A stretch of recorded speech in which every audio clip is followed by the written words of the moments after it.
fuck you. You don't have a belly. That looks like a belly to me. No. It's not like a big belly, but it looks like a belly to me. Are we recording? No.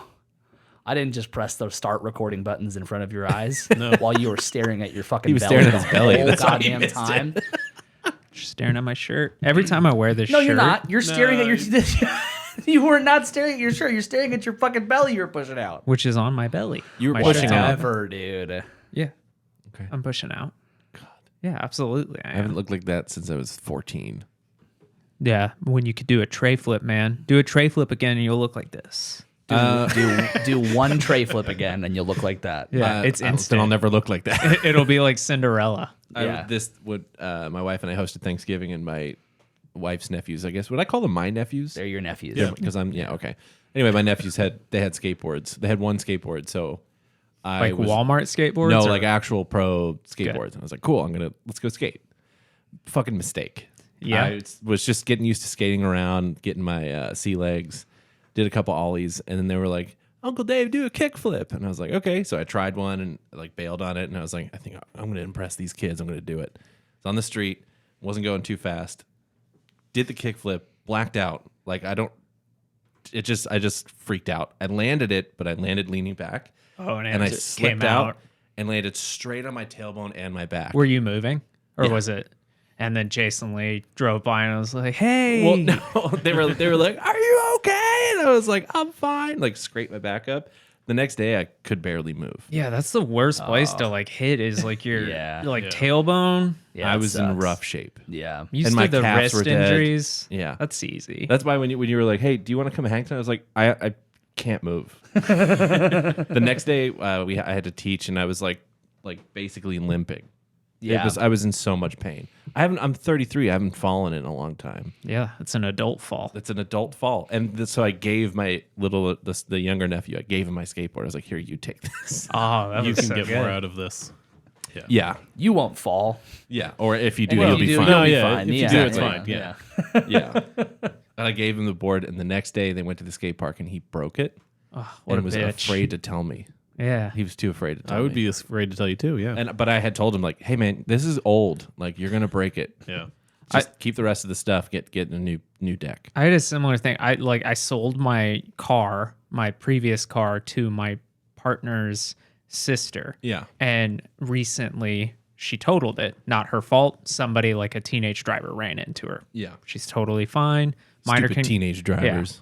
Minor concussion. Everyone's good. Car's totaled. And her mom called me and was like, hey, just want to let you know,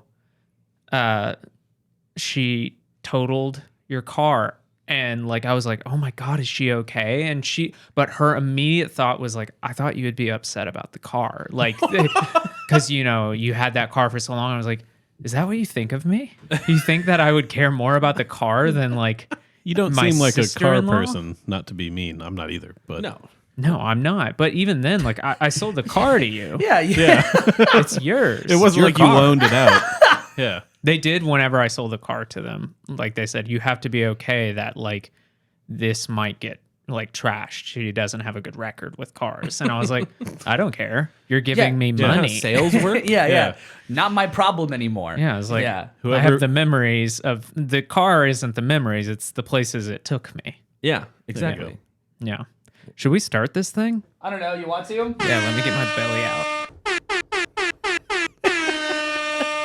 I'm pushing my back out too. I love last week how much that caught your brother off guard. He had a lot of fun. Was that weird saying our father and like my brother for like a whole week? What? Like to your brother? Because Yeah. like you're like an We can't- only child for so much of your life, right? We I'm sorry if this is a weird question. no. Hey, did you want to talk about the intricacies you want to talk of your about family life? Personal issues. Yeah. It was weird hanging it's- out with you it's- guys and you both saying, "Oh yeah, our dad," and I was like, "Man, I'm so used had to him to- saying my dad." that was an adjustment. Like there's like one interesting facet that like makes me kind of like hesitant to say too much is that now my dad watches the podcast. Oh. So I'm a little hesitant to say certain things, but I hope he enjoyed last week's episode. he watched it because we were both on it, and he said it was very funny. Feels like he should have just watched it on the plane. But then I to said, be honest, he probably watched the story of him being in first class and then and then was just like, yeah, I was. but then I was like, what'd you think of the Taylor Swift part? He's like, I don't remember. And I'm like, oh, so did you fucking watch the episode? Exactly, I think he just kind of like tuned in and out. But it was very strange to say our dad. I think it was most awkward to say whenever like we were meeting up with my parents to say our dad and my mom. That's a really awkward sentence. Right. Yeah. It's Which like a polyrhythm. Yeah, exactly. Our dad, my mom. But so I almost just said polyfamily, and then I was like, oh no, that's Yeah. I think the thing that that's fair. polyfamilies are okay. Yeah, no, it is. I just Yeah, wanted it to, is. I wanted Making to a remind joke everyone that the cancel bucks Cancel are bucks. in play. Cancel bucks are in play. I think that the like the funniest thing you're talking about, like you're like, is that like my nephew? You know, like Yeah. we were at the bar one night, and my wife Kara made the realization. She was like, "Oh my god, you're my half brother-in-law." And I was like, "How about just brother-in-law?" Yeah, first just of say all? brother-in-law. How about brother-in-law. And then we were going down this rabbit hole. Darius was like, "So what is like my mom? What is like Hagen? Hagen's mom to Darius?" I'm like, "Nothing." Nothing. Nothing. Why are you trying to work this out?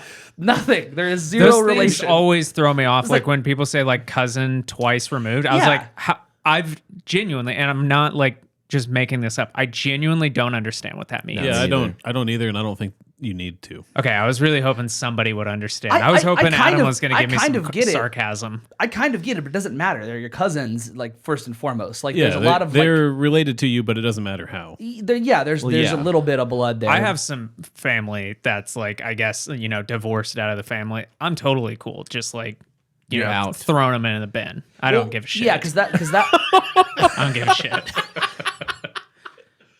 nice. They're not listening, and even if they were, like, yeah, no, like, No, you're, no, you're yeah, in the totally. bin. I don't care. It's Yeah. fine. Right. Yeah, yeah. When I was younger, my father's and my mother and father had friends that would come over all the time, and they have their kids. I just assumed they were my aunt and uncle and my cousins. Right.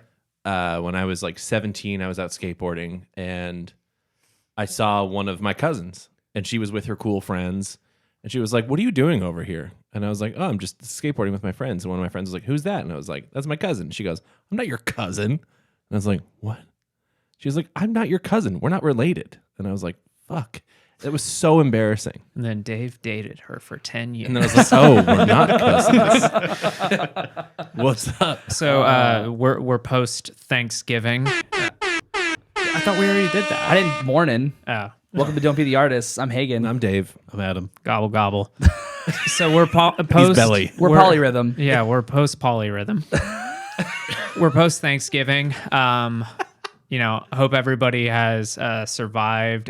We know that the Spotify Wrapped is coming out, and hope you can mark yourself safe from that. Saying everyone's bad taste.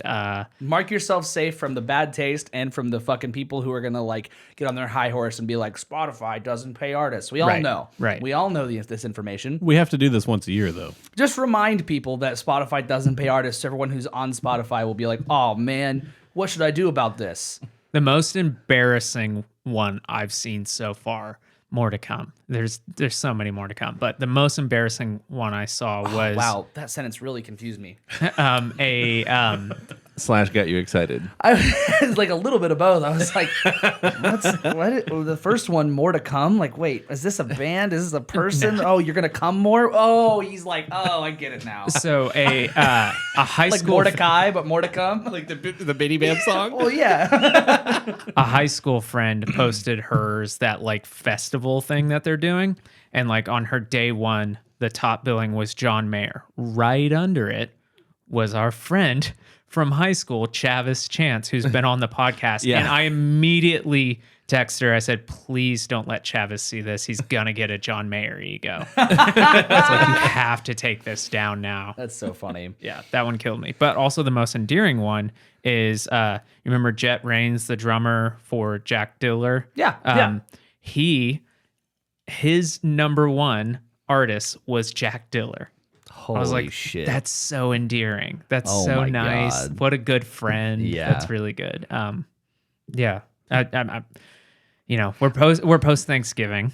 Yeah, I mean, I will say, I will speak for Darius because for those who listened to last week and weren't here, my brother was on and he had an American Thanksgiving here. We had a great time. It was super relaxing. We only got into one like double team argument with our dad, and it was great. Super, Yeah, you guys are like, there's two of us now. It was, yeah, it's exactly what it was like. It was the first time it was like, we both got you, motherfucker. I was shocked that first night that I met Darius. I was like, you're a tall guy. I feel like you're tall. You're definitely taller than me, Hagen. But He has his own club. what? Hagen has his own club, the Hagen and Taller Club. I'm the shortest member of the club. yeah. Sorry. No. Got it. Sorry Thank you're not you, in Dave. No, I don't mind. I like my height. I think the world's built for me. It's pretty Very true, nice. yeah. You're fucking right, Yeah, that's dude. true. Yeah, Especially it's if you really nice. go over to like Europe or something, and you're in like a subway, like a tunnel, and they're like 5'5" ceilings. I love New York City, and Hagen has literally Yeah. told me like that city doesn't make sense for me. And I'm like, oh, it's perfect for me. I love all the nooks and crannies. Well, it's I can deal with those. That there's all these people around that I'm trying to not like man spread because not only am I tall, but I got like big shoulders, and I'm trying to not like fucking like hit anybody or be in anyone's way. And then I apologize, and someone looks at me and goes, "Fuck you!" I'm like, "Oh, this sucks." Love it. I This love that sitting attitude. here. This is bullshit. Great city. Yeah. Man, what the fuck was I talking? Oh yeah, so like that first night. Short king over You're there. a real nook and cranny kind of guy. When we were recording, like, so when I showed up, he had just landed, your brother. And so, like, Yeah. he was laying down on the couch and was so tired. And then we transitioned to this room. So I saw him sitting down the entire time. I didn't pay attention to him walking between rooms. And then, like, the second night, I was like looking, I was like, fuck, man, you're tall. Like that, like I didn't expect that. I We don't said know. that to each other when we saw the first time we saw each other. We were both like, "You're tall." Yeah. It makes sense. There was definitely some short dude sitting at the airport like, oh, fucking assholes. So another thing, being post Thanksgiving means Christmas music is out. It's slamming everywhere. Are you guys being festive this year? Yeah. Like in what form? Well, Yeah. Like playing Christmas music. I can answer that by I've been like, this is my favorite time of the year. October, November, December. It's my favorite time of And year. what number are those months? 10, 11, 12. Hey. Fuck yeah, dude. Incredible. I was like a baby. Did the exact same laugh. I was like like a baby when everyone starts Yeah, like you looked clapping. around. Yeah. I know did what I'm it. clapping about, but Yeah, so these are my favorite times of the year. And like I was like, I'm gonna try and be more festive this year. So in October, I watched almost entirely just horror movies. November, I don't associate as like Thanksgiving, I associate it as my birthday month. So I was like focused on birthday activities. And then this, like I immediately after Thanksgiving the next day, I was like, we're putting our tree up and we have to listen to Christmas music when we do it. And I'm trying to like just be in that spirit. So Sure. that's what I mean by being festive. Nice. So how did that go? Which part of it? The Christmas tree? music part. I mean, I didn't like the music, but it was like it felt like it made sense. Sure. Yeah, I think that makes sense. Like we put our decorations up for the most part. We're not done yet. But I'm like trying to not get super festive yet because pretty much every gig I have this month is a Christmas gig of some kind. Hell yeah. sidebar, I didn't know the gig we're playing this Saturday is all Christmas music until today. Yeah. All. That sounds Yeah. not fun. Yeah. So it's like and on Friday I have like mostly Christmas gig. And then like the next week we're gonna like it's just Christmas gig. It's That it's makes like sense. so I'm trying to not listen to too much because it's already like everywhere, right? Every ad, every like at work, it's like it's constant. It's everywhere. So I thought you were on YouTube Fancy. You don't have the ads. no, I did that for a month for free. Oh, okay. I thought you were like the rest of us, and like when you subscribe to the free trials, it's like I'm locked in. This is my life now. No, I canceled it as soon as I did the free one, so I just had the month. And then I Yeah, I did that's, that too. That's what I thought everybody did. Now every incredible. fucking time You I open thought YouTube, everybody did. every time I open YouTube, it's like, do you want to try it again? I'm like, no, I don't. Yeah. I thought about it still because like I'll get super fed up with the ads for many reasons. But anyway, yeah, it's just the music is everywhere, and the thing that I'm trying to like especially remember is that like all of the songs that like I'll be doing are going to be different arrangements. Plus, on top of that, slight flex. Band that I'm in, Matthew and the Arrogant Sea, released a Christmas song that already has almost 60,000 plays on it. It's been out for a week. For first night, it was at like 30,000 plays, so most of it was done already. But yeah, so like I'm gonna have to fucking play that with Matthew now, which is cool. But like now we have a Christmas fucking song in our set list. I gotta figure out how to do fucking jingle bells while I'm playing drums. But Yeah. Put the toe bells on. yeah, I'll just have the sound guy mic that. You'll be able to hear it. I got a lapel mic. It's not like they ever mic'd Liam Gallagher's shaky thing, tambourine. Yeah. But you can hear it. Yeah. It's loud. And there's he did it mics close to around the mic. stage. Yeah, but but like there's, that dude's not professional. He's not walking up to the there's, mic. like- You can hear it because there's Yeah. mics that are just bleed. But this is down here. It's little guy, and I gotta. I can't like my feet are doing other things. If it's a little guy, why are you having troubles with man spreading? Just cross your legs like the rest of us. Cross your legs and hope to die. Yeah. Nice. Tambourine. Tambourine. That is the thing, though. If you want to make a Christmas song, just put sleigh bells in it. We put bells. We put sleigh bells. We put like so much fucking like Hell's bells? We put hell's bells. Yeah, Bell's yeah. palsy. We put hell's angels.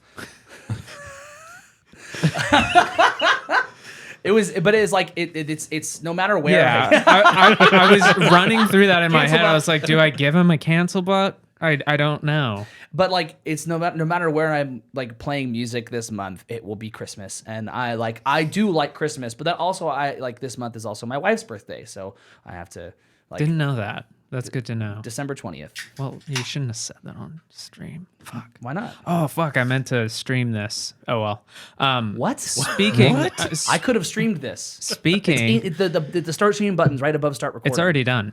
You want me to press start streaming now? Speaking of Christmas music, have you guys ever listened to Bob Dylan's Christmas album? No. It's horrific. Yeah, it's not good. It's And horrific. he Silent Night. It's much worse. he than 100% stole a song from Brave Combo. Oh, seriously? wow. Like it's very very blatant, and apparently he apologized for it or something. Oh, so this isn't On like The breaking Simpsons? news. No, this is years and years ago. Okay. That's on The Simpsons. Yeah. Honestly, that might have been how they did that. Yeah, 'cause I'm they've pretty both been on there. For people who aren't from Denton, Brave Combo is a what would Polka. like a very Polka. eclectic polka band Yeah. from Denton. Yeah. But yeah, one of his Christmas songs sounds very much like it was them, and I looked into it at the time, and I was like, yeah, sure, they're just like playing with them. That's cool. And then Yeah. it's like, nope, nothing. The most memeable track on there is the one with the music video, and it's "Here Comes Santa Claus."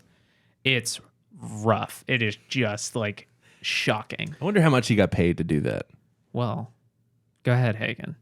Oh, I wasn't gonna say anything related to that. Do you know how much it was paid? No, Is there more? I was gonna segue. No, I have so okay. So the first thing I'll say is to be like slightly charitable to Bob Dylan in this case is that if Brave Combo wrote a Christmas song or did a Christmas song, fair. it's a polka song. Yeah. What? How many options you got? Like what are we working with Spoken here? word. That's very fair. Spoken word is the only other option. Yeah, You can't thank really you. do Silent Night as a polka. You can do it one way probably, maybe two. Yeah. Like there's not a lot of options Yeah. on how you do this, right? So the other thing I'll say is in relation to just like funny Christmas music is the Camila Cabello stuff that's all over TikTok. It's my favorite. Christmas. Didn't. Yeah, I haven't Dip heard that dip one thong? yet. I'll be home for Christmas. Oh, that's nice. It's very good. And then it's a diphthong, yeah. And then she made fun of herself and like did like a thing where she sat down like, okay, so we're gonna do a Christmas song. Say Merry Christmas. Merry Christmas. Okay, say it again. Christmas. Christmas. It's Morbin time. It's morbid time. So I don't know how much Bob Dylan got paid to do that record, but I do know how much some people paid for a signed copy of his most recent book that he released. So if you don't know what we're talking about Bob Dylan's book signing controversy. So the book I'm referring to, he released it, I want to say it was last year or the year before that. It is written by him. It is called The Philosophy of Modern Song, which I saw a physical copy in a shop last night. And I was just like, hey, this is the controversial book. And it was one of those stores where all the men are wearing Stetsons, and like they were looking at me like, what? Yeah, I'm pretty sure that's not one of them books they took out of the schools. Yeah. Yeah, is there magic in this book? Yeah. So the signed copies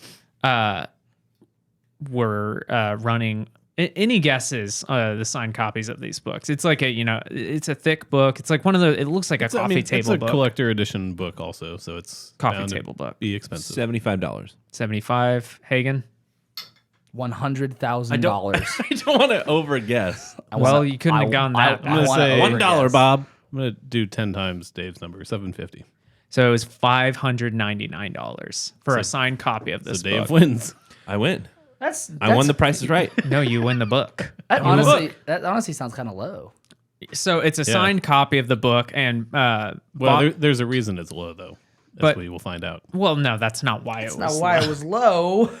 But basically, Bob Dylan, it was people started. I guess I don't know how this came out, but like people were like looking at the signature and were like, "This looks identical to this one." And it basically they found out he was using an auto pinning machine, which is basically it's a robot that takes all of his like an amalgamation of his signatures and then will sign books for him.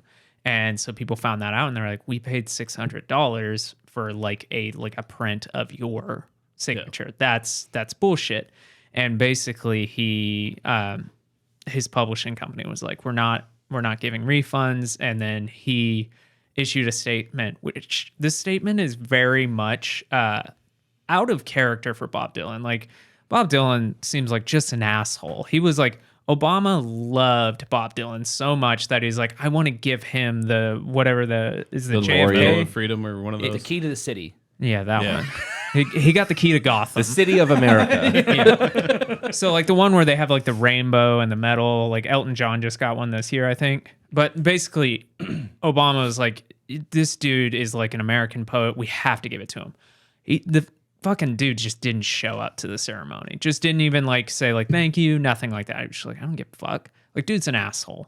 And but he basically said, and I'm gonna just do a summation of what he said. But he said that in 2019 he had a bad case of vertigo, and it continued into the pandemic years.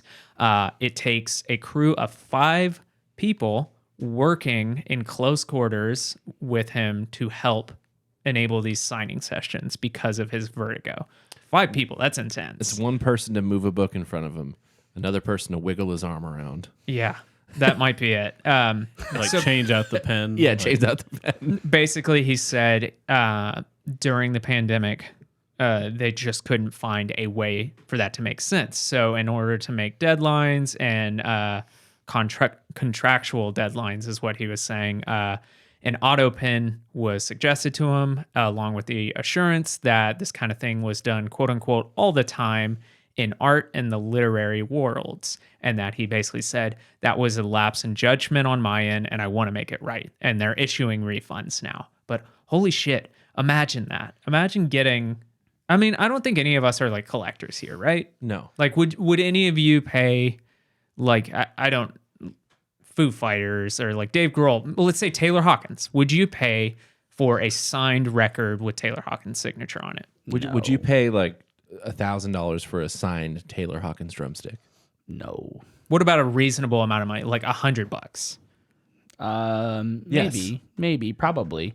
I just don't really care about signatures too much. Like if it was a thing where like I got to meet like Dave Grohl and then he signed something, then cool. That's different. That's Yeah. different. Yeah, that's different. That's Yeah, the but experience. I feel like there's a. But I don't really give a shit about like a signature. Like that's kind of cool. But like I it's something that like I would only like consider paying for. Like I know I have posters that have signatures on them, but I usually bought it because of the poster, and if the signatures are on it, it's because like it made sense. Like I think the Reign of Kindle one has their signature on it, and it was because they were there. God, you pointed towards it, and that's where the light, the Oh, studio sorry. light is, and I Sorry. looked straight in. Gotcha. I'm like blind right now. Like your face is the little like light stamp, whatever. For like art stuff too, like that Foo Fighters poster that nobody else can see over here on the video feed, but that's probably signed by the artist, but like you don't know that and you don't really care. Right, That's yeah. not why you bought it. You bought it because it looks cool. It looks cool. Yeah. Yeah. So Like, that's Yeah. it's just like it's a cool thing, but I would much rather like get an autograph than have an autograph. Right. But if people who like it, then that does suck. I have a few signed records, and they are, other than one of the records, they are like signed because, oh, the artist is right there. I have this Yeah. record. I'm going to go ask for it. I wasn't waiting in line or anything like that. But like, I Or do in some have. cases they'll just sell them for like basically the same price. It's like Yeah, if $5 more and we'll sign the record. And you're like, yeah, whatever. If it's Like, that's not much cool. more, Like, then sure. I don't. yeah. But that it's a kind of cool thing. Yeah. But like you're But it not doesn't doing mean it for much the to you. signature. Yeah, Yeah. like my thing about like a Taylor Hawkins drumstick would be like, man, that'd be really cool, but also like I'd probably want to play that on special occasions. And if I played like a signed stick, I Yeah. will like I know I'm gonna fuck it up. So like that would be a weird thing to want to pay like a lot of money for, because like I mean I would still do it, but I don't know if I'd pay like a lot of money for that. Signatures are weird. Yeah. Yeah, they are weird. It's just like you see those like I forgot, it was like some like, it's not We Are the World, but there was some type of like benefit like that where they sold a guitar that was signed by like 100 people, and I was just like, this looks like shit. Why would you want this? And why'd you pay like $250,000 for it? Yeah. Because in 20 years it'll be worth $1 million. Yeah. It's Well, just strange. Yeah, it's super strange, and then it's also like the thing that like initially pisses me off about the story is like people who go through the fucking effort to like go through the details of people's signature. I know they're spending a lot of money on it, so it makes sense. But I'm like, holy fuck, nerds! Oh my god! I mean, there's nerds for everything. The detail of a like my if I like put a fucking magnifying glass on my signature, it's a scribble no matter how you look at it. Like I'm just like, but I get how much money you spent on it. I get why you give a shit, but But one aspect of this though is that they were using like 12 different signing pen, Right. auto pen things. Yeah. So that's like, Just to make it vary. well, and they Yeah. look different enough. So I think enough people saw people posting photos online was like, that looks really similar to mine. And then they looked at theirs like, that's the same thing as mine. And Yeah. that's different from this guy's, which Yeah. that makes it more like, I don't know, malicious kind of from the, Yeah. the publisher Totally. side of And things. yeah. I can see how it's valid for him to go, hey, it was an oversight. Like, Yeah. Yeah. I was told everyone else does this. I had vertigo, which I'm told sucks. Like a It lot. definitely It really, does. yeah, you get it sometimes, right? Yeah, like I've From gotten your not- tinnitus. like I've gotten it occasionally, and Yeah. like only one time I've gotten it in the type or in the severity where it's like I need to lay down or Yeah. else like I'm going to collapse. And Yeah. it was very much like I had to like have my hand on the ground. It's like having the spins, but like nothing was fixing it, and I just had to wait it out because there Yeah. are like crystals in your ear, is what I Yeah. was saying. Crystals or hairs. Yeah, well, the crystals interact with your hair, the hairs in your ears that make like that kind of like disorienting, like spinning sensation. And like your ear canal is not straight, so it can, and they're all shaped differently. So it can have like kind of a J motion or a loop kind of thing. Yours has a J motion. Yeah, correct, because my name. And so it can get trapped in these kind of like, you know, whatever shape your ear is. Yeah. It sucks. What I think would be really funny is to be like, you know, in those like sometimes you see in movies where people are like, I think I'm going to write a book. Like, so and so take this down and like transcribe what I'm saying. To be the person trying to transcribe Bob Dylan, being like, it's a book about philosophy. It'd have to like, be fuck. it'd have like to be a whole Randy team Newman. of people. Randy Newman. Yeah, yeah. They swap it every other week. There's like 5 ghostwriters at a time, and it's like, all right, let's compare notes. What did we Yeah. get here? See how close did we get to what he said? Yeah. Top 5 court stenographers in the world worked on Bob Dylan's book. It's like YouTube closed captioning. It's AI generated. Yeah. That's probably Yeah. what it would sound like. Yeah, probably. All right, you guys ready for a palate cleanser? Maybe Palate cleanser. It's like it's Palate gonna be cleanser. it's gonna be like some fresh ginger, maybe a bergamot tea. Some whiskey. Maybe a burgundy. No, whiskey is not a palate cleanser. Whiskey would be the thing you are trying to cleanse your palate to taste. Depends on who you are, baby. Best type of palate cleanser for wine tasting, Adam? I don't know. Soda water? Water. Water? Yeah. Water. It's Don't water. they give you like guys. crackers and stuff at those? They do, but like water is the best one. That's because you don't spit it out. Yeah. You lush. Idiot. I swallow. Those crackers are for you, album. Yeah. Now they tell me. So the palate cleanser is. Are you guys aware of the band Baby Metal? Yes, incredibly. You know, Nope. Give Me Chocolate. They're kind of like. It is a metal group with like J-pop singers. It used to be 3 J-pop singers. It is now just 2. But like they really popularized what if you listen to Poppy's I Disagree, they popularized it before she did that. I would argue Poppy like perfected it, but Yeah. So it's very similar to that. If you haven't listened to it, that song "Give Me Chocolate" and the music video went super viral. They've done songs with like Dragon Force, all that kind of So stuff. they're not babies. No, Okay. they are And they're not made of metal. they are adult women. This is false advertising. So I want my money back. they are a Japanese band, and they announced their first shows back since COVID, and they are happening January 28th and 29th in Tokyo. They've had all these kind of like putting up, oh, here's our like protocol at the venue. We want you to wear a mask, blah blah blah, all that kind of stuff. One thing that they put up that is like catching everyone's eyes is there's going to be a silent mosh pit at both of these shows. It is separate to the regular mosh pit, and they're discussing this as it's like as a proof of concept, basically. So I'll read this out. This is from their Instagram. We have set aside an area called Silent Mosh SH Pit. Don't know what the SH is. Like, shh. Yeah. Oh, yeah. That's good. Yeah. Silent Mosh Spit. Pit standing area, which is a designated area for those who have small children who are not confident, who are not confident in their physical strength, etc. So no duration. No duration. Please refrain. Sorry. That's like a really good image of like some little kids who like are trying to hardcore dance, and their parents are like, "You're not good enough to be in the pit with those moves." Go to over in the weenie hutch silent there. Confident enough. They're going to weenie hutch. So, and then they said, please refrain from activities such as shouting, cheering, talking loudly, or any other behavior that may be an inconvenience to other customers. So I kind of like this idea. They basically, from what I've seen, is it's probably going to be towards the back of the venue. There's going to be the traditional mosh pit, wherever that. The kids' table. Yeah. But like, I think it's a good idea because Honestly, like, yeah, that's not a bad Well, like idea. there's a lot of people who go to metal shows who just want to watch, and they're not like trying to like Yeah. be in like the whole mess of metal shows, but they also want to like be in a position where like they can watch and they don't have to pay for. This might cost extra, but it seems like a good. I don't think so. I think it is genuinely just like like just an here's the area section. of Yeah. GA to go hang out. Yeah. Yeah. Yeah, But it's just like a is it smoking area. for everybody or specifically for younger.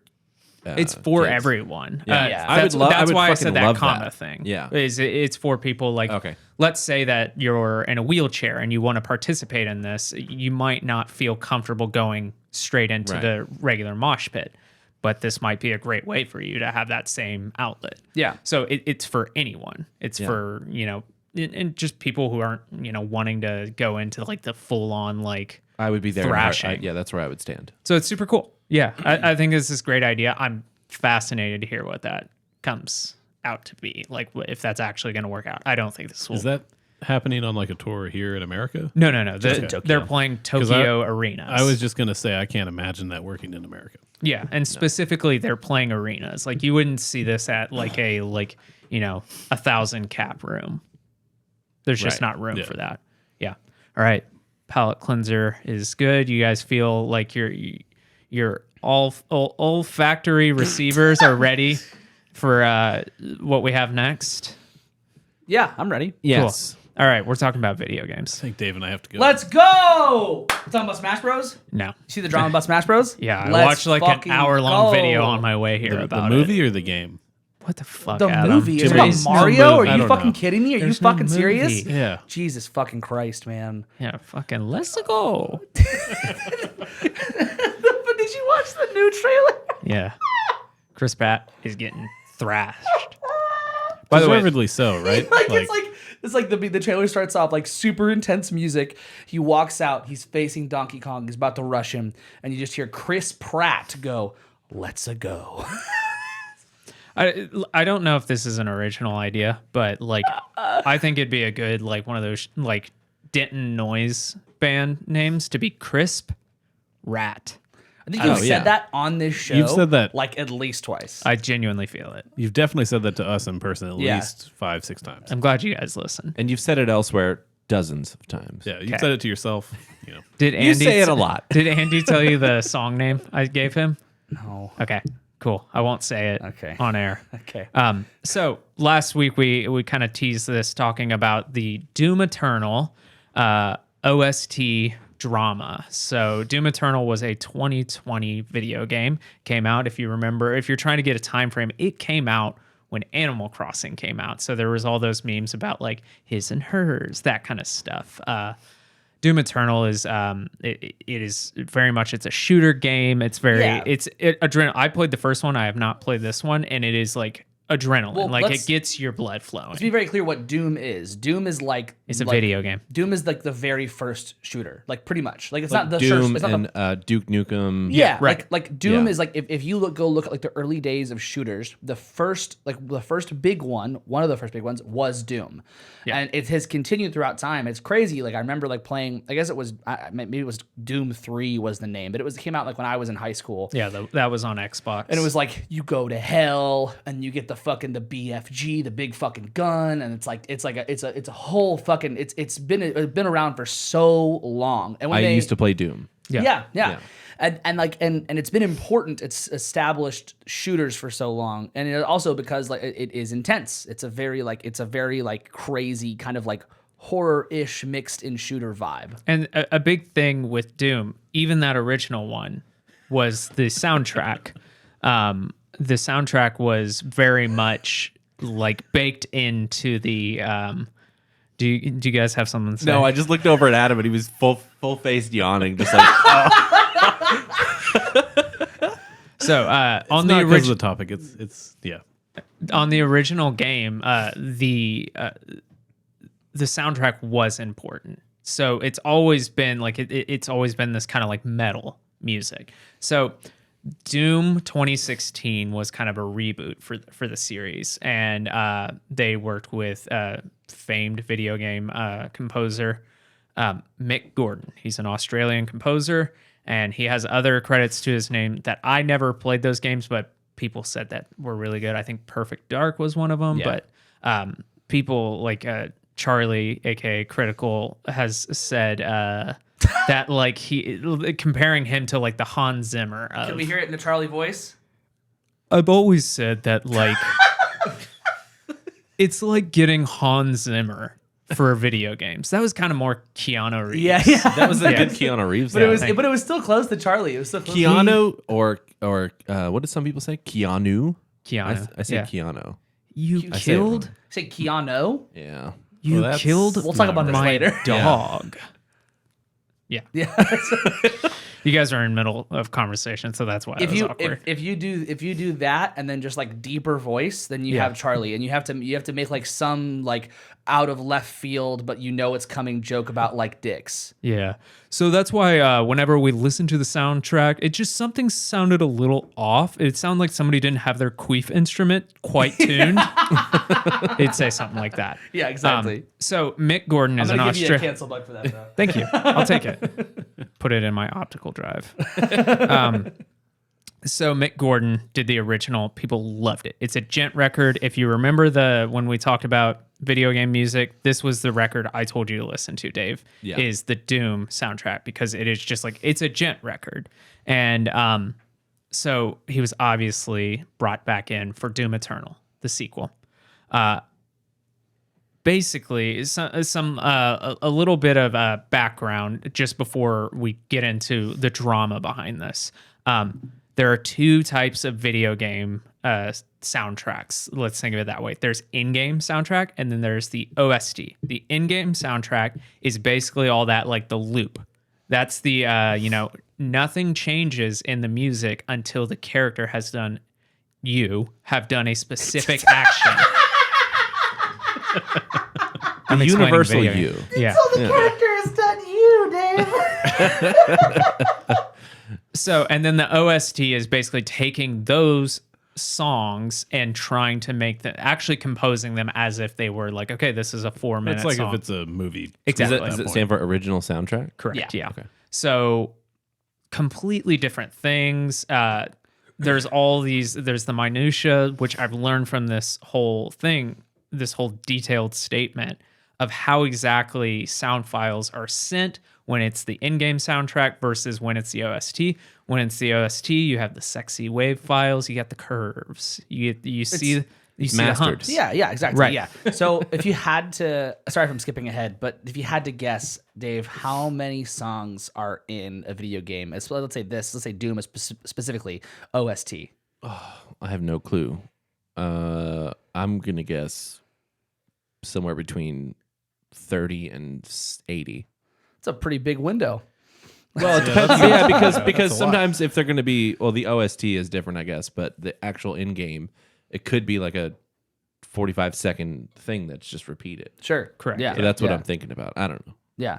Adam, Yeah. how many songs do you think? I was gonna guess do you like have it? 16, 18. Do you have the number pulled up? It's 50 or 60 in wow. this specific instance for the OST. Yeah.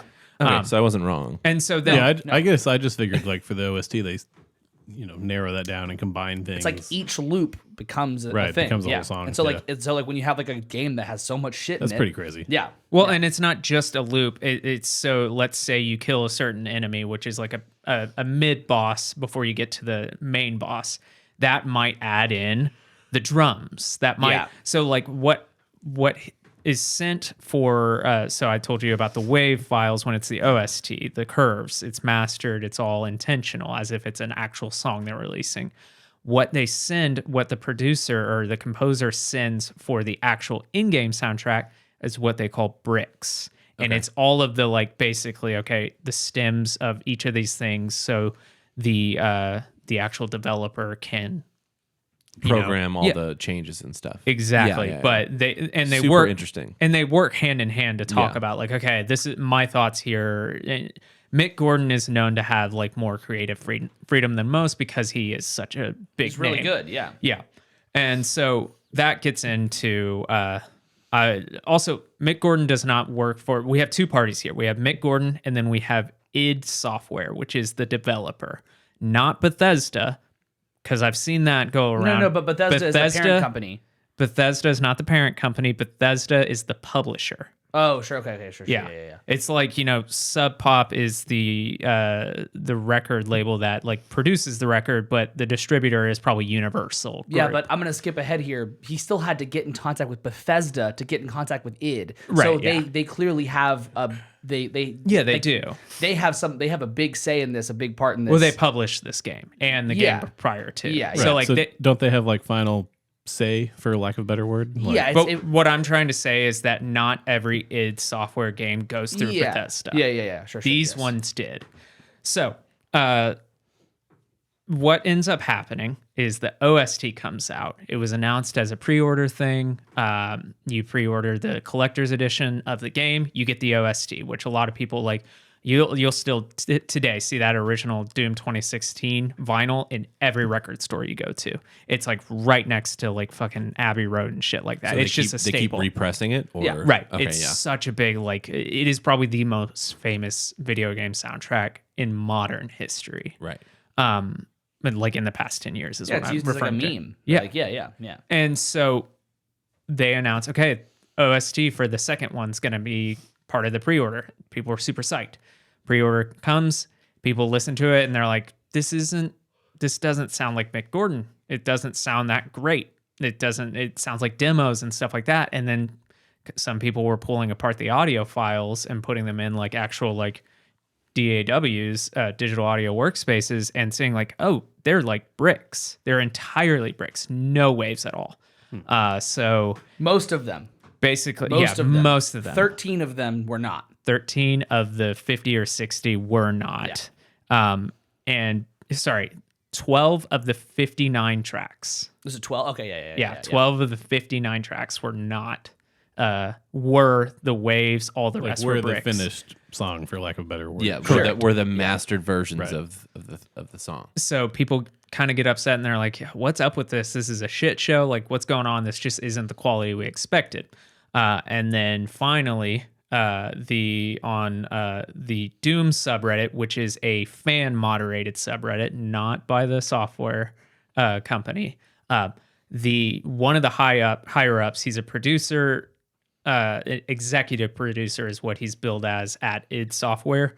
Marty Stratton basically puts out this, like, I think it's like 3,500 words. Like, it's a lengthy Reddit post, but compared to what is going to come, it is It's like, like nothing. it's a post-it note. Yeah. I was gonna say that's like 15 paragraphs. Yeah. Yeah. So basically, what Marty ends up saying is that, hey, we tried really hard to work with Mick Gordon, and like he just did not pull through. He really fucked up. He strung us along, and like we gave him all these like concessions of saying like, hey, what about if we do it this way? What if we do this? And ended up basically saying because Mick was not able to meet our deadline to release the OST, we worked with one of our in-house music producers at id Softwares to basically take all of those in-game soundtracks and make them the rest of the 59 songs. And he alleged that Mick knew about this, and Mick basically signed off and said, yep, that's all good, and just basically blamed everything. So for 2 years, this was the prominent discussion. And a really important thing to note here is that it wasn't just a Reddit post. It turned into fans lighting Mick up on Twitter. Yeah. Like so hard. Like, what the fuck? Mick should never work again. Like all this shit on Twitter that like was like horrible. For 2 whole years. Yeah. For 2 years, he was just being lit up, Yep. and he never got to. He say never his said side. anything. He didn't, yeah. He never said anything. Then, come November 9th of 2022, Mick posts on, like, I don't know if this was the original. It's a Medium I was article, gonna say right? it's Medium. Yeah, it's a Medium. I think he went through them. Yeah. Yeah. This is such a long response to that. I'm not going to go through the whole thing. We should link to it, but it's basically got like a preamble.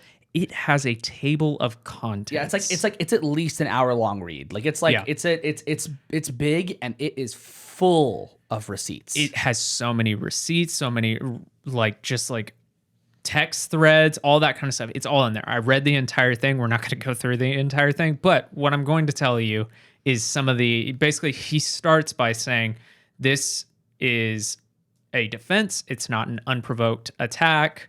I'm just trying to, like, I've given Marty and id Software plenty of time to try and make this right, and clearly they weren't interested in that. So he's done this. Not that he spent 2 years doing it, but he's probably spent a couple of months oh yeah, this compiling was receipts and Probably Yeah. sent it to a lawyer, that kind of Yeah. stuff. Yeah. He and also out the gate says the state is not an excuse for a hate campaign. Acts of hate dished out online won't result in any positive change. In fact, it only makes things worse. So he basically, there's at the beginning, there's the points of note. It's lengthy and detailed, and he explains, I had to do this because Marty's statement is full of innuendo and ambiguity. I'm not doing that. This is a direct response of that. He's using collective pronouns as to keep privacy of specific individuals, because he said there are still people I worked with on both these games that I have nothing but respect for, but I have to, the truth is more important. Also, he's a contractor. He doesn't work for id Software. Yada, yada. He just has to get that all out. Contracts are super important. He said he will not do any work until a contract is signed. Super great to hear that. Then he explains what I talked about, the in-game score and the OST, and then also talked about how exactly his contracts work. So he'll be signed on to do, it'll be a per minute charge. So a video game developer will say, hey, we expect this game's soundtrack and OST to last about this long, and we will pay you for each minute of that. So for Doom Eternal's contracted budget was 142 minutes. And basically anything that they don't use out of that he like, so say they were like, okay, you gave us 120 minutes of usable, we're going to pay you the 120. And that's how that works. And also on top of that, he will send them in good faith demos, sketches, anything like that for them to have an idea of like, hey, this is what I'm thinking for this. And they will yay or nay it because, and that's a good faith thing, because if they don't use it, he doesn't get paid for it. And the whole expectation is they'll tell him like, yeah, go down that route, because at the end of the day, if he produces 300 minutes of, soundtrack and then they only use 150, that's half of his effort that he's getting paid for. So that's super important because he gets towards, he wasn't paid. I like that there's a table of contents that is very long. Yeah. Yeah. Well, Just seeing this on Jackson's screen next to me, it is a really intense article, and it's like watch this, Adam. Going from the bottom all the way. I did check too. Medium says it's an hour and 1 minute read. It's a really, really long, intensive read, and it is like the detail that goes into it is like, because the only reason that like this is kind of like in the video game scene at least really important to have this kind of detail was there was a thing that came up with the voice actress for Bayonetta, right? And she had come out and said that she was only paid $4,000 for being the returning voice. She was actually paid $15,000, I think. Yeah, something like that. Not like $15,000 is a whole lot of money for like a whole work on a really established video game, but she just straight up lied about how much money it's she like made. $1 billion franchise. Yeah. And the like actress for the main character got paid $15K. That's a whole different Well, she was discussion. offered $15K. Yeah. But then she said she was offered $4,000. So right now in the it's really good that he has this much detail, because so many people right now in this scene are like kind of second guessing every single bit of information they get. And so to have this much detail, video game nerds aren't going to read it anyway, but it's important that it exists. Like, it's really, really good. And that's why I wanted to bring it up, because like it was illuminating to how video game music is made, the actual like nuts and bolts of it. And then also he basically said, so what happened was, according to Mick, he discussed with Marty saying, hey, I'm really concerned about, meeting this deadline that you guys are saying. I can provide like 12 of the 59 songs in this deadline. And then what ends up happening is Mick wasn't told about that, that they were going to do, Chad was the other, like the assistant basically, who was going to do the rest of the 59 songs. He wasn't told about that. They just kind of came out, and it's only Mick's name on the OST. Chad is on, if you look at the stem files, he is listed as a contributing artist, not as a writer. So it's like Mick's name being completely drugged through the mud for 2 years. Yeah. There's a really interesting thing with this where like he gets hired on to do this. He gives them an offer of saying like, hey, I will do he gets like I think like it's 2 years basically before release, and he gets the offer for it. And he's like, I'll do 2 songs a month up to that point, to basically like even it out. It's like it's a really good like setup. And he says, just send me a contract. Like you said, the contract thing is so important. He doesn't get a contract for months. Like I don't know, I can't remember how long it is, but for months. Something like 9 months. So he reaches out, finally gets a contract, starts working on these, and then at E3 that year, which is the big video game conference, that's when they announced the OST, and he doesn't have a contract for that. And they announced his name attached to the OST before he has a contract, which has brought on theories of, okay, Marty clearly lied in his statement, and a lot of people are thinking he lied because there's a lot of consumer laws about, okay, well, you sold a product based off one thing, which was not inked. Yeah, like that false wasn't advertising, right? Yeah. So then he is like, I'll do it. I need a fucking contract. Reaches out, doesn't get a contract. Reaches out, doesn't get a contract. Months go by, he has to reach out to Bethesda, like we said, the publishing company, and that's where he gets the contract for that, and that contract specifies 12 songs. So that's why he only did 12 songs. So then for the OST. Yeah. So when they fucking like throw him under the fucking bus and they're like, oh, well, he only did 12 and we tried. The other guy had to do the rest. It's like, no, you didn't send him a contract. The publishing company had to get all of that taken care of. And then they send him a dog shit contract for only 12 songs, which he did the work for. So it's like, I think the most important thing here is like, artists are like they're working their ass off, right? And these companies don't give a literal fuck about them. So Well, I think it's important to note that for those who don't know, both of these companies we're talking about are owned by Microsoft. Yes. They're owned by one of the most largest companies imaginable in the world. one's just down the road if we want to go fuck with them. That's true. That's We're true. coming for you, Marty. Just kidding. We're not. But that's an important thing to know because that's a threat. They care It about. definitely is. I'm sorry. It Docs, was not. docs. Yeah, shouldn't do that. But Well, they care it's about all public these. that its Yeah. software is in Richardson. That's Yeah, public. yeah. We know that. And Bethesda is in Austin. Yep. Sounds like you have a plan, which is not good. Why aren't you here next week? I'm gonna be hiding out. So basically, he was.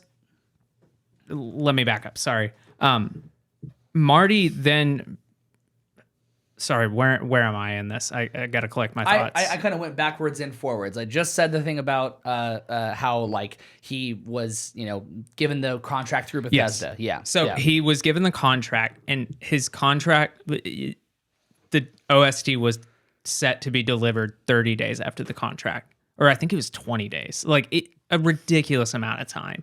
He was contracted, by the way, properly for the the video game soundtrack. Well, That was done properly. only after he waited for the contract. He had to Right. wait for that contract, so he didn't. Well, no. We're talking about two different things: the in-game and then the OST. But the in-game he still waited for. He waited for both of those. Okay. Because remember he gave him 2 years for the in-game one, and he kept hounding them for that contract. Didn't get that until later, and then the same thing happened for the OST, which is when he reached out to Bethesda. And that's when he only had 20 to 30 days to finish the OST. When this was after they announced he was already doing it. Correct. Oh, Which is well after. Horrible fucking negotiating move on their part. And he did the right thing. Imagine knowing you're going to play a cover gig, you haven't gotten your contract signed, and then it's just for you to do is not spend any of your time learning those songs, assuming you have to learn them all. The right thing for you to do is to not learn any of them and wait until they have signed, okay, this is your contract. But imagine you knowing, okay, well, the show's in 5 days. I really need to learn these songs if they're going to ink this deal with me. Not many musicians or really any creative type have that kind of decision of I'm going to sit and wait this out. Yeah, that's you would that's a great start comparison, but that's a whole other episode. Right. Well, that's a good position for him to be in, though. Is your Yeah, point. It is. absolutely. It is. Yeah. And that's basically he reached out and told Marty hey, this is gonna be an issue what you guys are releasing when you release the OST, and then they release it, and Marty reaches out to Mick and says, hey, I really want to make this right. Let's make the OST right, and I want you to make it right by your standards, and I'm going to draft up a joint statement and we'll put it out together. And Mick said, I think that's a great idea. Let's make this right by the fans and by each other. And then Marty said, I'm going to have this to you probably within a day, a joint statement for you to proofread, and then we'll put it up. Never came. A few days later, Marty puts up his Reddit post, which basically just throws him under the bus. And then pretty soon after, Mick reaches out. He's like, what the hell? What was that? Blah, blah, blah. And then Marty and id Software offered a 6-figure settlement to Mick to never speak out about this. And what are they? What are those things called? Hush money? Yeah, Hush money, yeah. Well, so they because Mick at that point still had said, I'll do it. Yeah, I'll do it. I'll do it. And they were like, cool, here's $100,000 and don't ever talk about it again. Yeah. You're gonna do it. We're paying you $100,000 for you to do the work and don't never talk about it. Yeah. So Yeah. to this day, where we wrap this up, 2 years of Mick having his reputation just who knows if he got passed up, because he was used as an example in that industry as oh, Mick's just a difficult person to work with, just one of those hard artists to work with. So who knows if he got passed up for jobs. And then fans had turned against him super hard for 2 years. If you look at all the on Reddit, it's now mostly like, well, this was a lie, this whole statement. But if you go down deep enough, you can see where people just like believed what id Software was saying. And that's just insane. So for 2 years, his reputation was just completely ruined.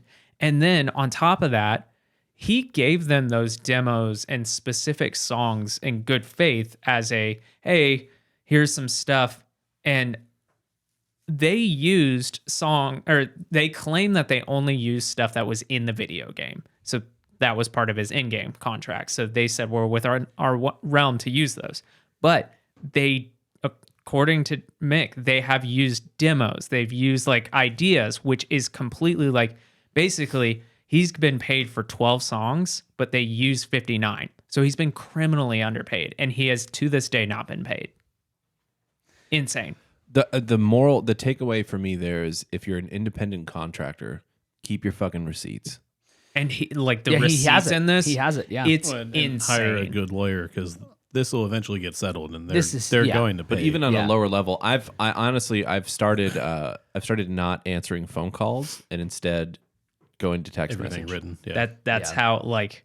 I guarantee you, Adam and I do that in our day jobs all the time. Like I have specific almost people. Everything with work stuff for me is all written, because it's You get into just helpful for like your own reference, and you can go back and see what you said or somebody else said. You can smell that something's starting to pile up, and then you get a phone call from someone above you, and I'm just like, I'm not answering this fucking call. Yeah. I get like I'll get people at my job who are like, oh yeah, like just a verbal is good enough for me. And I was like, no man, I'm gonna do this for you because you might need this in the future. Yeah. I'm gonna send you an email saying yes or no. Like Here's what we talked about. that's a terrible idea. Yeah. So where we left off on this, of course, id Software and Marty, or it was just id Software, posted a statement basically saying like Mick is lying. It's like Bethesda didn't post that exactly, but they posted something similar too, which again they're not entirely related, but they were like, we stand with our employees. Yeah. And they basically said, like, oh, because of what Mick's statement says, our team and Marty have gotten hate, which I'm sure is true. But like Mick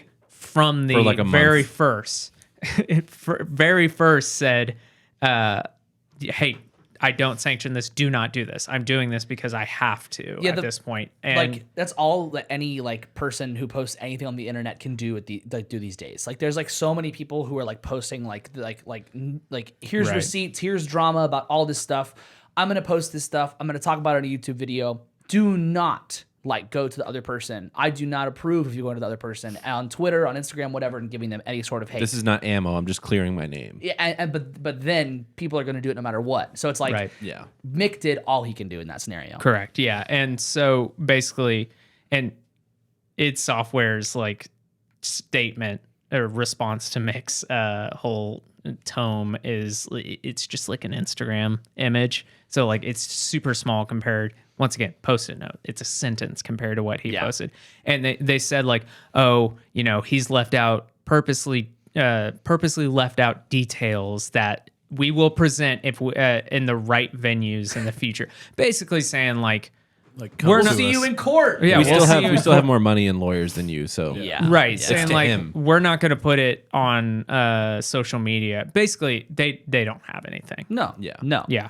But that's just crazy. I mean, like I wouldn't be shocked if this is happening outside of the video game world. It's just like I've never seen something so transparent. Yeah, it's like it's really it's a great thing to see Mick write this article and come out and like do this for himself and for especially for like the industry and for all that like it's a really powerful moment, I think, not only in video games but for music and for composers, people who are hired, like session workers. They can look at the story and take from it and go, I need like I should have a really clear contract. I should have everything in writing, like you said. I should be like, this is what needs to be done. It's a really powerful thing. So, all right, I got one more, I guess, kind of palate cleanser, a light thing, and then we can wrap this bad boy up. Metallica has announced a big old tour. You guys see that? A 2-year tour. No, according to that headline. Oh shit! No, you're right. I thought you were referring to the 72 Seasons title. No. They announced a new album. It's a lot more than 2 years. Yeah, it's 18. Yeah, especially if you live in Texas. Yeah, it'd be There's only 2 Infinite. seasons a year. Yeah. It'd be infinite. It'd be 36 years. Yeah, so they announced a new album and a 2-year world tour. Thank you, Adam. I just thought that Thanks. was the thing that stood out to me there, not the album title. So, but- like, the only reason I bring this up, I don't think any of us are excited, but they're playing massive arenas. Has that come up recently? You know, selling tickets for arenas I mean, at a younger crowd, maybe like millennials? well, is Metallica appealing to the same demographic here? No. Stranger Things. No. Stranger Things. Wait. that's a good point. Those That's a good people, point. Slow down, guys. Jackson has something. here. those people aren't the people who are going to be paying to see them at, you know, a massive arena. There will be a small percent. Oh, no. No, I think Hagen's right here. Sorry. Slow down, Sorry. guys. Right. Jackson has Sorry, something. Sorry, I have to make this. I have to argue that because I was a teenager at a Metallica show full of teenagers. Like, Right. And Stranger Things is so. Did you buy the tickets? No, it was bought for me. But By a boomer? no, my cousins. They were not boomers at the time. Okay. Well, that's At what the I was. time. Now they're older. Boomer. I understand what boomer refers to, like the grand, like, but we refer to old people as boomers, not just colloquialism baby. boomer. What I'm boomers. trying to say Colloquial boomer. is Yeah. we finally, it's gonna happen. It's gonna happen, guys. Boomers and millennials, we're gonna unite and we're gonna do something together. We're gonna take down Ticketmaster. And not you know gonna what's gonna happen. fucking happen? Gen Z is gonna come in and actually do it. Napster Part 2, baby. Right. Ticketmaster will go, listen, boomers. Come here, boomers. Lars Ulrich is gonna fucking suck the cock. That's going to be the. Ticketmaster. Give me all of them. Lars Ulrich sucks ass, dude. I can like he's gonna make this such. And hey, Wait, does it say if they're doing dynamic pricing? Because they're a band who Yeah, there's go, no yes, shot fucking they're let gonna us. announce that. First of all, second of all, like Lars Ulrich, Right. Imagine that on the Pantera's playing, and yes, dynamic pricing. Also featuring dynamic. Yeah. I feature. just can see Lars Ulrich like being all about like, yes, this company is awesome and fuck you people, pay us money. Like it's just Can't so- wait to get my new Picasso. And How many mansions can this buy me? Yeah. if I'm Yeah. wrong, I'll eat all these cancel bucks. That's fine. like I'll eat them. Can you shake him? Can you shake his hand Hour real and quick? 6 minutes into this episode. Yes, I just wanted to bring that up because I foresee a whole kerfuffle happening. Tickets go on sale December 1st, so that's tomorrow. we'll get to after talk we about it. record. I saw someone who already got pre-sales. And they What do you were- want for Christmas, So Johnny? the pre-sales did happen though. Pre-sales. Oh, yeah, they did. They're going to Yeah. go into general Today. sale, unlike another tour. Yeah, pre-sales happened today. this tour is going to get canceled a year and a half in due to the next pandemic. Maybe, yeah. Is it going to be caused by Metallica? Yes. Yeah. Yeah. so it'd be caused by T-Swift. All that fucking jet fuel in the air. Ulrich 2020. So basically, I was just, I think it might be a shit show. I think there has not been enough time between Taylor Swift and this. It's going to be a shit tour. show. Well, there's not really it's a, like weekend shows. They're like only playing weekends. Yeah. And they're playing 2 shows at each venue, and they're playing. This isn't what I wanted to do. I didn't want to No, talk but that's a about pretty Metallica. fucking sweet set. Imagine if that's what touring was like. yeah. There's They a can reason they're afford it. excited by it. Yeah. They all- genuinely talked about this of like, yeah, you know, the reason why tours go on for like a continuous month is because like you can't pay to go home, like because your crew basically you either have to pay for them to go home or you have to pay for them to sit and wait for you. They're the only people who can afford that. Yeah, no they- one else can. And they also like they've been very, very open in like not even like the past years, like for like the last 10 years of like how important family is for them. Like they stopped cussing at shows and stuff like that because of their kids. So it's like that's a really important thing for them. No, I'm not saying like of course they're rich and they can do what they want, but I mean, there is a cool aspect to that though. Yeah. Like they're Yeah. paying their crew to like have a less stressful job. yeah. Oh yeah, no, it's a great setup for everyone involved, but talking they about still like, suck, man, though. this is how this should be done. It's like, yeah, but it Right. won't ever be done. You Yeah, can't on a do you're large that. like scale. the biggest one of the biggest fucking rock bands in the world. Yeah, you're the so- biggest fucks in the world. biggest fucks in the world, dude. Hey, that new song isn't terrible. Yeah. What a sell. No, but what I'm saying is like it's pretty cool that like it's pretty cool to think about how they're at the age that they are and they're still writing new shit that's not like The album before wasn't terrible either. yeah. I mean, It's just cool to give them You're that. just saying at like least. Sure, they're not sure, writing sure. bad music now. Yeah, that's a fake yawn. That's a fake yawn, Jackson. I mean, like the It'll only be real like soon. the only really bad thing I think they put out in the last 20 years was Lulu. Lulu was the only horrible thing. Lulu. The record with Lou Reed. With Oh. Lewis Reed. Oh, That- Saint Anger. I guess that is Lulu, you were right. Lulu is worse than Saint Anger. Yeah, Oh, I don't care. Lulu is definitely Lulu is definitely worse than I'm Saint not Anger. putting my hat in this. Saint ring. Anger is bad, but Saint Anger at least has like a meme to it. Lulu's just like, have you ever listened to that? No, I haven't. Dude, put it on. There's some and- good songs on it. No, there's not. Are you serious? Lulu? Yeah, there's like a 13-minute song on it that I Yeah, do. listen to that 13-minute Yeah. song. That'll really sell you. Okay. It's actually pretty good. It's like slow Metallica riffs. Horrible Lars drums, I am the chair. and Lou Reed just talking over it. It's not that bad. This is a weird turn of events. Junior Dad is the song I'm talking about. It is 19 minutes and 30 seconds. Yeah, It's not that bad. Listen to that. Hey, Lou, we're getting close to 20 minutes. Do you want to keep this song going? He's like, yeah. I haven't started talking about. I'm not gonna. What are you listening to, Dave? Nothing. Cool. Oh, actually, no. I'm exclusively listening to music that I have to learn. I learned 30 songs in the last 3 days. Sounds like you're gonna have to learn How more. much of it is Christmas music? Zero. Much. Christmas. Zero. Please, much. Moise. Then it sounds like you're gonna have to learn more. The next 3 days are going to be probably about 50 songs worth of Christmas music. Please, Moise. Can we make that a sound? Please, Moise. What's the hardest Christmas song? I'll be home. What's the one that goes? Da, da, da, da, da, da, da, da. That one. That Moise. song. Don't Stop yeah. Believing. That's it. This Christmas, I think it's called. Done. Yeah. Okay. Weird. Sure. All right. It's actually like, yeah. Sure. Some really experienced gospel musicians probably wrote that one. Hagen? Not a whole lot new. This has been like the puzzle that I haven't tried to solve for the last 6 months is the new Young the Giant album. I don't know if you've paid I had attention to no this. clue that they had a new album. Right. It's a mystery. We were so into that. But I mean, Dude, like, I sounds still- like you're still still- up to date. Still really into like their old stuff. Still listen to it pretty frequently. But They just disappeared. okay, so they did Mirror Master in 2018. Not a good album. Yeah. Before that, Home of the Strange. I liked it, but it was liked it a lot. Yeah. So then they started releasing these EPs this year, and Always a bad sign. When has that ever worked out? dude, it was When? tough. And John now I Nope. can't even find the fucking all of the EPs on Apple Music. I guess they took them all down.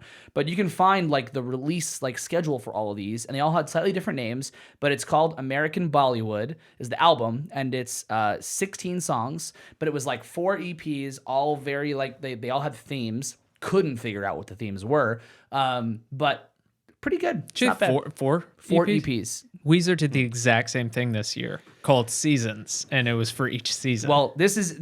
I think this has like I read an Instagram post from the singer. What's his name? Samir something. Yeah. Like I think this is a pretty meaningful album for him. But yeah, I mean it's cool. I didn't get to dive too deep into it. I've occasionally listened to the EPs and been like, this just makes me want more. And then I got more, and I was like, I'm not 100% on this, but I'm gonna give it more of a listen. I would suggest if you like Young the Giant, give it a shot. I'll give it a shot. Album? Also have nothing. I have nothing. I did listen to Serin's Christmas music they put out, but I just want them to put out a new album instead of more Christmas music. I'm glad that you feel comfortable saying that now around me. That's really important. Yeah. That I want them to put out more music that you don't like. Yeah. It was a meme for a while, and yeah, good for you, man. It was a real meme. Yeah, it really was. Well, since you guys aren't really saying you're listening to much, I watched a movie watched it last night. What the fuck? Does that count? Just wait. Slow down, Dave. Okay. I watched the Meet Me in the Bathroom documentary, which is about it's based off the book of the same name. It's about that post 9/11 rock scene in New York City. So the Strokes, Interpol, LCD Sound System, Yeah Yeah Yeahs, etc. And I really wanted to see it in theaters, just didn't make time for it, and then watched it last night. It's on a lot of streaming services. It was exceptional. Loved it. It was incredible. I love New York City. And that scene is super great. And it's just, there are a lot of things, like everybody knows the Strokes is the biggest band from that scene. So there's a lot of like preconceived notions that we all have about like Julian Casablancas. Like that dude's just such a twat, all that kind of stuff. But like they very quickly, they're like, yep, Strokes got very big. And like, they don't show you like that kind of rise. They're just like, yeah, they became the most, the biggest band at the time. Like, move on. Here's the stuff that you want to see. And they really paint like Julian Casablancas as this like tortured artist. And I was like, this gave me like, it actually gave me a good perspective of him. There's a lot of good framing in it, especially with Karen O from the Yeah Yeah Yeahs. And then there was a really interesting thing with Interpol, which is probably one of my favorite bands of that scene. And they talked about like all these bands, Yeah Yeah Yeahs, the Strokes, they basically got called up and they're like, hey, we need you to do like a UK tour. And they were like, oh, we never really thought we would do a tour like that. But yeah, and then they go do it and they like sell out. And there are these amazing tours across the ocean, like away from home. And so like Interpol basically is like, that's how we'll do it. We have this album. We're going to go over, they completely self-financed it. They go over 5 people at each show. And it's just like so fascinating to see somebody who is like part of that scene just like fail in that way. And I'm like, that was kind of cathartic for me watching that. And they said every night after every show, the same question every night was, do you guys know the Strokes? And they were just like, that was so frustrating. I'm like, yeah, we know them. They're good friends, but like, what the fuck? Yeah, a similar thing happened to the San Francisco scene when it was like Soundgarden and Nirvana and all those people. Yeah, it's a great documentary. But then on top of that, Dave and I next week are seeing The Smile, so I'm trying to listen to that record again. Immediately stopped doing that when I realized Modest Mouse is going to be in town the night before, and I was like, oh, they're playing Lonesome Crowded West from front to back, and they're not playing with 8 people on stage. So I was like, oh, I don't want to be tired for The Smile. And I was like, no, the Modest Mouse show is going to be way better. So I've been only listening to the Lonesome Crowded West, and I'm buying tickets for that. I've like shifted my trip just so I can make it back in town for that. I'm so excited for that. Cool, show. man. Are they doing that on their entire tour? Yeah, that's the tour right now. Yeah. It's like the only. I didn't know that. It's like the only show that's not sold out too. Because I'm going to be in Boston when they're in Boston. I'm guessing I'm going to go see them now. It's probably sold out. Yeah, I'll You'll try find your last minute ticket. The last minute Be Reddit. careful, bots are running like rabid on like subreddits and stuff, like whatever. taking people's money. But like, yeah, that's what I've been listening to and watching. Sorry, movies don't count. Okay. That was just funny. that movie counts. I think it does. That We, was we can't just start saying like the movie. That's a music the movie documentary. I That watched. was just Yeah, it that was counts just for that. It funny. was misleading. You're like, I watched a movie. It's like everyone did. Like, It's I fucking say, well, Thanksgiving. You prefaced it with, well, since you guys haven't been listening to anything, I watched a a movie. Well, I wasn't Cool, gonna, man. I wasn't gonna mention the Modest Mouse and Smile thing. Oh, But then you did. Yeah, because you guys didn't say anything. I said something. Yeah, you said something, but they didn't. Yeah, thank you. All right, that's all I got. Appreciate it. Anybody else have anything? No. Awesome. Well, thank you guys so much for listening. Thank you for watching. We appreciate you being here. It is nearing the end of the year. You guys probably know. It's obvious. It's December, which is the 12th month. Awesome.